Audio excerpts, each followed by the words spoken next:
നമസ്കാരം. അങ്ങനെ അത് പ്രശ്നമല്ലെന്ന് പറയാൻ ദേവസ്വം ബോർഡ് പ്രസിഡന്റ് PS പ്രശാന്തിന് ഇനി കഴിയില്ല.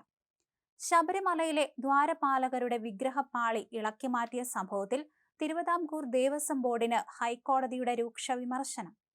സ്വർണപ്പാളി കോടതി അനുമതിയില്ലാതെ നീക്കിയത് ശരിയല്ല. കോടതിയുടെ അനുമതി നേടാൻ ആവശ്യത്തിന് സമയം ദേവസ്വം ബോർഡിന് ഉണ്ടായിരുന്നുവെന്ന് ഹൈക്കോടതി. ശബരിമല സ്പെഷ്യൽ കമ്മീഷണറുടെ റിപ്പോർട്ടിന്റെ അടിസ്ഥാനത്തിലാണ് വിമർശനം. ഗുരുതര വീഴ്ചയെന്ന് ചൂണ്ടിക്കാണിച്ചാണ് സ്പെഷ്യൽ കമ്മീഷൻ ഹൈക്കോടതിയിൽ റിപ്പോർട്ട് നൽകിയത്.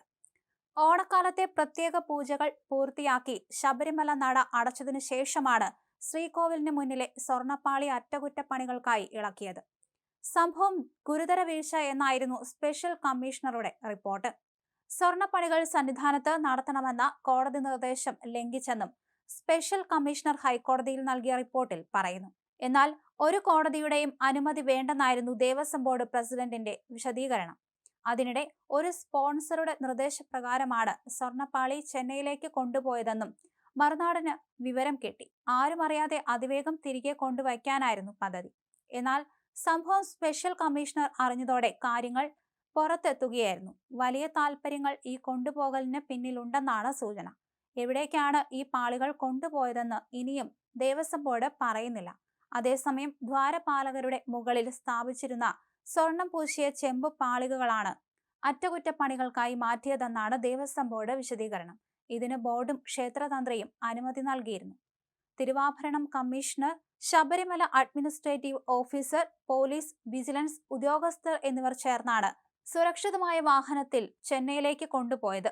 വാർത്തകൾക്കു പിന്നിൽ ആഗോള അയ്യപ്പ സംഗമത്തിന് അവമതിപ്പുണ്ടാക്കാൻ ചില കേന്ദ്രങ്ങളിൽ നിന്നുള്ള സംഘടിത ഗൂഢശ്രമമെന്ന് ദേവസ്വം ബോർഡ് ആരോപിച്ചു.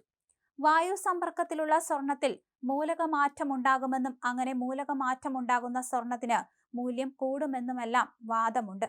മുമ്പ് ശബരിമലയിലെ മേൽക്കൂര പൊളിച്ച് വീണ്ടും സ്വർണം പൂശുമ്പോൾ ഇത്തരത്തിലെ ആരോപണം ഉയർന്നു.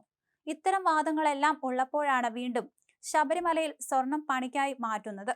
പൊളിച്ച് ചെന്നൈയിലേക്കുള്ള സ്വർണം മാറ്റി അതേ തൂക്കത്തിലും അളവിലുമുള്ള നല്ല സ്വർണത്തിൽ പുതുക്കി പണിതാൽ പോലും സാമ്പത്തിക നേട്ടമുണ്ടാകുമെന്ന് കരുതുന്നവരുണ്ട്. തുറന്ന അന്തരീക്ഷത്തിലേറെ നാളായിരിക്കുന്ന ശബരിമലയിലെ സ്വർണമാണ് ചെന്നൈയിലേക്ക് കൊണ്ടുപോയിരിക്കുന്നത്. ശ്രീകോവിലിന്റെ ഇടത്തും വലത്തുമുള്ള ശില്പങ്ങളിലെ പാളിയാണ് ഇളക്കിയത്. കോടതിയുടെ അനുമതിയോടെ സന്നിധാനത്ത് മാത്രമേ സ്വർണ്ണപ്പണികൾ നടത്താൻ പാടുള്ളൂ എന്നാണ് ഹൈക്കോടതി ബെഞ്ച് നിർദ്ദേശം. മങ്ങലും കുത്തുകളും കാൽഭാഗത്ത് പൊട്ടലുമുണ്ട്. ബോർഡ് തീരുമാനപ്രകാരം തന്ത്രിയുടെ അനുമതി വാങ്ങി തിരുവാഭരണ കമ്മീഷണറും വിജിലൻസും അടക്കമാണ് പാളി ഇളക്കിയത്. അതിന് സ്പെഷ്യൽ കമ്മീഷണറുടെ അനുമതി വേണ്ടെന്ന് Devaswom board president PS Prashanth പറഞ്ഞിരുന്നു. തിരുവാഭരണ കമ്മീഷണർ, വിജിലൻസ് അടക്കമുള്ളവരുടെ സാന്നിധ്യത്തിലാണ് ഇളക്കിയതെന്നും ദേവസ്വം ബോർഡ് പ്രസിഡന്റ് വ്യക്തമാക്കുന്നു. ഇതൊന്നും ഹൈക്കോടതി അംഗീകരിക്കുന്നില്ല. ശ്രീകോവിലിന്റെ ഇരുവശങ്ങളിലായുള്ള ദ്വാരപാലക ശില്പങ്ങൾ സ്വർണപ്പാളികൾ ഉപയോഗിച്ച് മൂടിയിരുന്നു. സ്വർണപ്പാളികൾ ഇളക്കണമെങ്കിൽ ഹൈക്കോടതിയെ അറിയിച്ച് ഒരു സമിതിയെ നിയോഗിക്കണമായിരുന്നു. ഈ സമിതിയുടെ പൂർണ്ണ നിരീക്ഷണത്തിൽ ശബരിമലയിൽ വെച്ച് തന്നെ അറ്റകുറ്റപ്പണികൾ തീർക്കേണ്ടതാണ്.